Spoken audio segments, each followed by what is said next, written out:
Fala galera, hoje eu trago para vocês uma dica de ministração para a célula. Então, como sempre, ouve aqui a mensagem, medita nela e se você achar interessante, leve essa ministração para sua célula. Eu sou André Maldonado e esse é o canal do JC na Veia.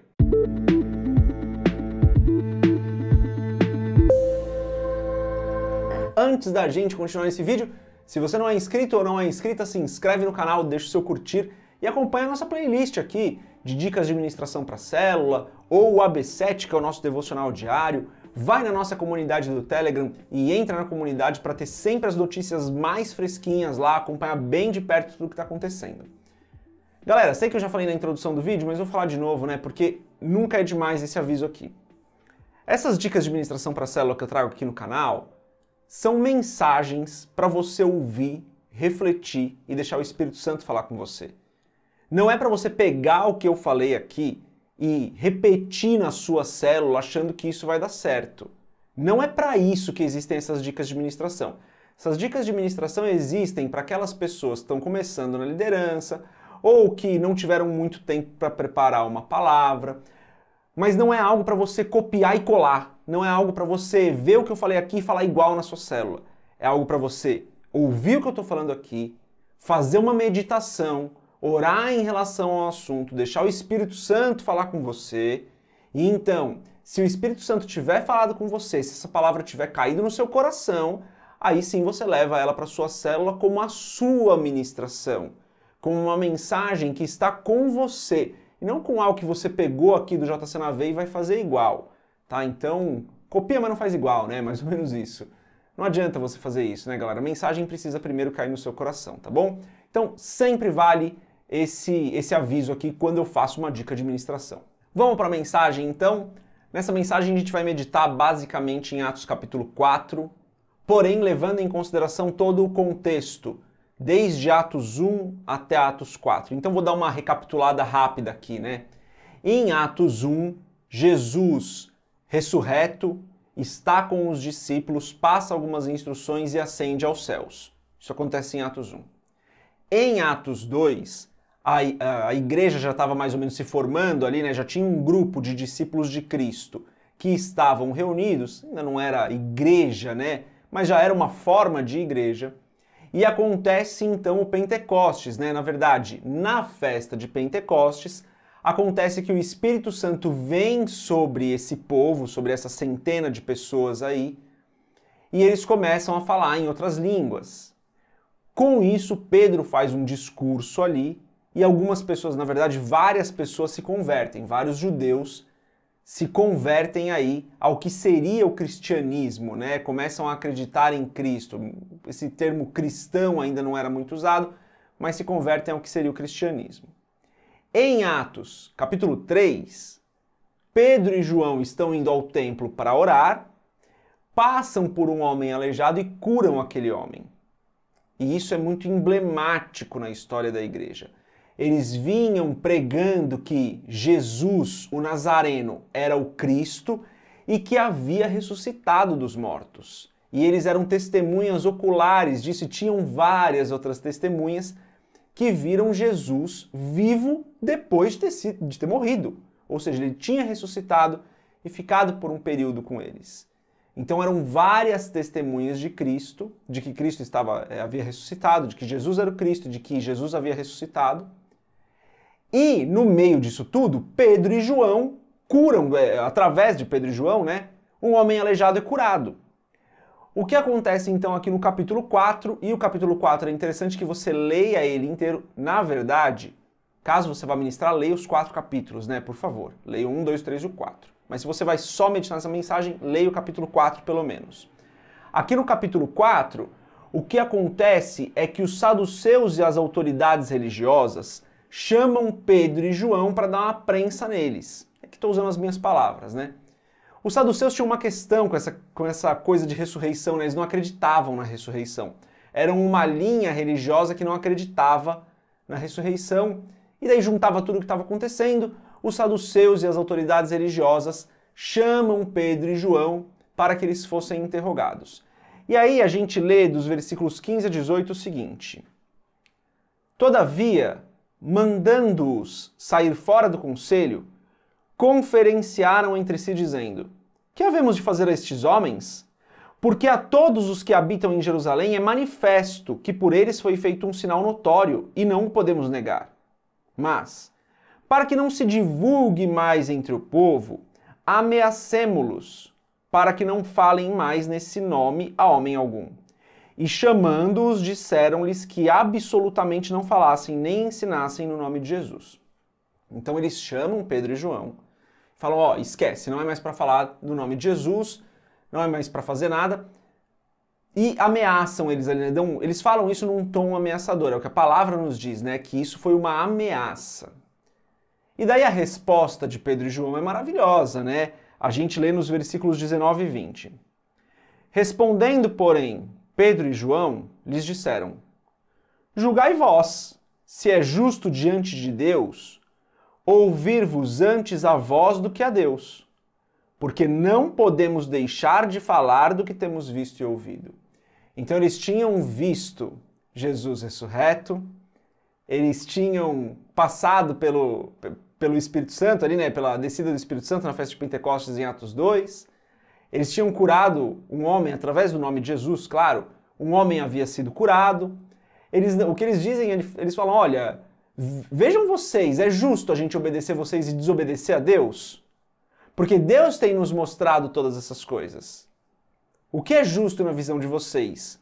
Que nós obedeçamos a vocês ou que nós obedeçamos a Deus? Depois disso, eles recebem, então, mais ameaças, né? A palavra diz que eles são mais intensamente, né, ameaçados, então a ameaça se intensifica, mas eles são liberados, porque o povo todo reconhecia que um milagre havia acontecido. Aquele homem aleijado já tinha 40 anos, era aleijado há muito tempo, então ele foi curado. Muita gente conhecia ele e não tinha como negar que um milagre havia acontecido. Era impossível que as autoridades religiosas dissessem, não, esse homem não era aleijado, ele não foi curado, esse homem, era uma mentira dele. Não tinha como falar isso porque todo mundo conhecia, todo o pessoal ali que ia ao templo para orar, ou seja, muitos judeus conheciam aquele homem. Então não tinha como negar, eles mesmos falam isso, né? A gente não pode negar que isso aconteceu, que um homem aleijado ele foi curado. E todo o povo glorifica a Deus por isso. Então, o que as autoridades religiosas podiam fazer ali era uma ameaça bastante intensa. E a gente sabe que essas ameaças, elas eram muito fortes, tanto que Jesus havia sido crucificado. São essas mesmas autoridades religiosas que crucificam Cristo, que perseguem a igreja um pouco mais para frente, que vão fazer com que Paulo persiga e mate e consinta com o assassinato de cristãos. Então, assim, essa ameaça não era um negócio de tô falando para não fazer, hein, veja bem. Não, era uma ameaça real, era uma ameaça de a vida deles, né? Então, não era algo leve essa ameaça. A palavra não deixa claro aqui como isso aconteceu, mas pelos fatos que a gente tem em volta desse assunto na mesma época e muito próximos uns dos outros, a gente consegue entender com alguma facilidade que essas ameaças eram ameaças reais e que a vida deles estava em jogo nesse caso. Mas eles são liberados porque não tem muito que as autoridades fazerem. Ao serem liberados, eles voltam para aquela comunidade de fé que estava se formando e a gente lê nos versículos 29 e 30 uma parte da oração que eles fazem. Essa oração que eles fazem é muito interessante, é importante que, como eu falei, né, leia ao menos o capítulo 4 todo. E se você for fazer isso com a sua célula, né, se você for ministrar essa palavra na sua célula, leia o capítulo 4 todo com a célula, tá? Dá o contexto do 1, 2 e 3, vou falar disso mais pra frente, dá o contexto do 1, 2 e 3 e leia o 4. Mas nessa oração é muito interessante, eu quero destacar os versículos 29 e 30, está escrito assim: agora, pois, ó Senhor, olha para as suas ameaças e concede aos teus servos que falem com toda a ousadia a tua palavra, enquanto estendes a mão para curar, e para que se façam sinais e prodígios pelo nome do teu santo Filho Jesus. Olha que interessante essa oração deles, né? Eles dizem assim, Senhor, olha para as ameaças que a gente está recebendo. A gente está sendo ameaçado, a nossa vida está ameaçada aqui nesse caso. Mas nos dá ousadia, Senhor. Nos dá ousadia para que nós possamos continuar pregando a Tua palavra. Essa é a primeira parte do que a gente leu nos versículos 29 e 30. Interessante que eles não oram no seguinte sentido, Senhor, pesa a mão nesses saduceus estende a tua poderosa mão para eliminar essas pessoas do nosso caminho. Não é isso, né? Eles não oram pelo mal do próximo. Muitas vezes é uma oração que algumas pessoas acabam fazendo, né? Eles não oram para que o outro sofra. Eles oram para que, mesmo diante das ameaças, mesmo diante das dificuldades, o Senhor os capacitasse a continuar pregando a palavra. E na segunda parte desse trecho que a gente leu, eles dizem então, e continua fazendo o teu milagre, Senhor. Ou seja, continua fazendo bem para as pessoas, continua glorificando o teu nome através dos milagres e dos sinais. Olha que belíssima oração, né? Eles estavam sendo ameaçados, a vida deles estava sendo ameaçada. E eles não oram para que aquelas pessoas parassem, eles não oram para que aquelas pessoas tivessem um grande mal na vida delas, que fizesse com que eles saíssem da frente. Não, eles oram no seguinte sentido: Senhor, a gente está sendo ameaçado, olha para essas ameaças que estão acontecendo, mas nos capacita. Nos capacita a ter ousadia e nos capacita de diversas formas para que nós possamos continuar pregando a Tua palavra, para que nós possamos continuar levando a verdade de que Jesus é o Cristo, que Ele morreu pelos pecados do povo, que Ele ressuscitou e que Ele está sentado nos céus com o Senhor. Nos capacita para continuar falando isso, mesmo diante das dificuldades, mesmo diante das ameaças. E esse texto me leva a uma reflexão muito importante, que é a reflexão, inclusive, que eu gostaria que você fizesse, né? Quais são os motivos que nos levam a parar de falar de Cristo ou a não falar de Cristo com algumas pessoas? Qual é o receio que a gente tem? Porque esses homens estavam sendo ameaçados, estavam com a vida deles ameaçadas. E eles falam: Senhor, nos capacita, porque nós queremos continuar pregando a Tua palavra. A gente não vai parar de fazer isso. As ameaças vão continuar e eu peço que o Senhor olhe para essas ameaças, mas a gente não vai parar. E muitas vezes nós, hoje em dia, deixamos de falar de Cristo, ou porque não conhecemos muito a pessoa, ou porque conhecemos demais a pessoa, ou porque nós estamos num ambiente que não é propício para aquilo, ou porque nós estamos num ambiente onde alguém já vai falar com a pessoa. A gente deixa de falar de Cristo para as pessoas, e eu não estou acusando ninguém aqui, tá? Talvez eu esteja falando muito mais sobre mim mesmo do que sobre qualquer pessoa, mas a gente deixa de falar de Cristo por vários motivos que são interessantes de serem estudados à luz desse texto. E eu não estou falando que você precisa a todo momento sair falando de Cristo para todo mundo, mas que você faça uma reflexão muito pessoal e peça a ajuda do Espírito Santo para entender quais são os motivos que te impedem de falar de Jesus para as pessoas. O que impede você de anunciar as boas novas para as pessoas? Essa é a reflexão importante. E um outro ponto muito importante desse texto é que, diante das dificuldades, esses homens oraram. Diante do impedimento que eles vinham sofrendo, eles apresentam isso para Deus e falam: Senhor, nos ajuda, porque nós precisamos da Tua capacitação aqui. E vejo também que nós muitas vezes deixamos de orar por isso. Gente, todo mundo tem dificuldade para... Todo mundo não, vai. Eu conheço algumas pessoas que têm bem pouca dificuldade. Evangelista nato. Mas muitos de nós, que não somos esses evangelistas tão ferrenhos, temos dificuldades para falar de Cristo, pessoal. Isso é comum. O que não me parece correto, à luz desse texto, é a gente se acomodar nesse lugar onde eu tenho dificuldades. Ok, eu tenho dificuldades, mas eu oro para que Deus me capacite, eu busco a presença do Senhor para que Ele me dê ousadia, para que Ele me capacite cada vez mais, para que essas minhas dificuldades sejam sobrepostas pela capacitação do Senhor, que é o que esses homens fizeram. Senhor, estamos sendo perseguidos. Olha para as perseguições que estamos sofrendo e nos capacita a continuar falando da Sua palavra. Essa é a oração deles, né? E muitas vezes eu vejo que algumas pessoas se acomodam num estado onde eu realmente não sou esse evangelista, eu realmente tenho dificuldades, e está tudo bem a gente ter dificuldades, mas nem oro em relação a isso, nem oro para que Deus me capacite, nem oro para que Deus me dê ousadia. É necessário que nós admitamos as nossas falhas e oremos para que Deus nos capacite a sobrepô-las, porque falar de Cristo para as pessoas, anunciar o Evangelho para as pessoas, é uma obrigação que nós temos com o nosso Senhor. Não é uma obrigação sua com a sua igreja, com o seu pastor, mas é uma obrigação nossa com o Senhor, porque nós somos servos desse Senhor que nos demandou que fizéssemos isso. Esse chamado para nós, lá de Mateus 28, específico ali para aquele grupo, mas certamente para a igreja toda, de que nós deveríamos fazer discípulos, levar a palavra e fazer discípulos. Então, acho que essa é a mensagem, né, galera? A gente precisa meditar em quais são as nossas dificuldades de levar a palavra do Senhor, admiti-las sinceramente, meditar nisso e pedir ajuda do Senhor. Então, qual é a oração que você pode fazer em relação a isso, né? O que tem te impedido de pregar a palavra? Essa é a mensagem, galera. É importante que você reflita nisso. Como eu falei, reflita nisso muito profundamente antes de sair ministrando essa mensagem, mas essa basicamente é a mensagem aqui dessa dica de ministração.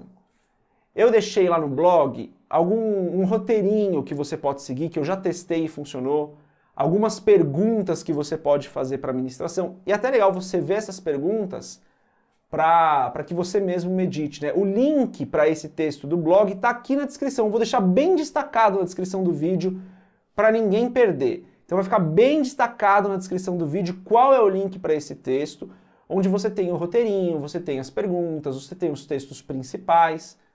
Mas não se esquece de dar um contexto de Atos 1, 2 e 3, se você for ministrar essa mensagem. Então você precisa ler e entender Atos 1, 2 e 3. Inclusive já tem estudo de Atos aqui no canal completo. Se você quiser rever os vídeos de Atos 1, 2, 3 e 4, reveja esses vídeos se você já viu, ou veja se você ainda não viu. Vou deixar o link deles também na descrição, porque já vai te dar um contexto legal, mas leia esses textos de Atos 1 a 4, não é tanta coisa assim para ler. E com a célula, eu recomendo fortemente que você leia o capítulo 4 todo.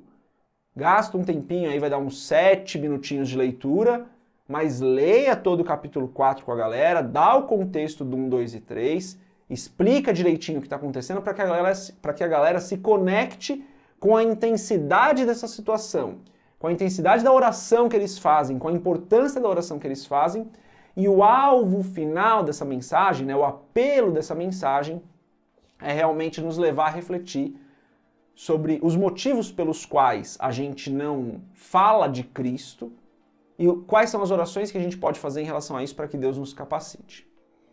Quando eu ministrei essa mensagem na célula, a interação foi acima do normal, a galera falou mais do que normalmente eles falam.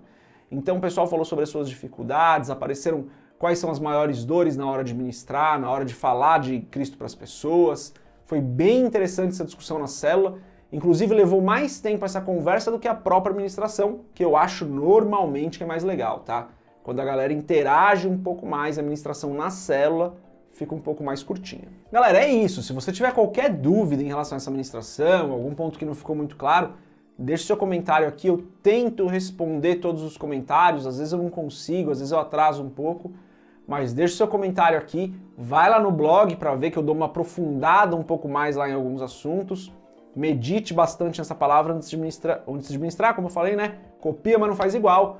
Deixa o Espírito Santo falar com você, porque é isso que importa, né? A gente está pregando a palavra de Deus, a gente não pode fazer isso de maneira leviana. Bom, se você for fazer essa ministração na sua célula, que Deus abençoe poderosamente a sua vida, que Deus te dê palavra, que Deus te dê ousadia, que Deus te dê direção, que Deus te dê muita graça para essa ministração, que realmente o Espírito Santo toque o coração das pessoas e que você também seja tocado por essa mensagem. Tenho certeza que acontecendo isso vai ser uma bênção. Galera, é isso. Deus abençoe a sua vida. Paz.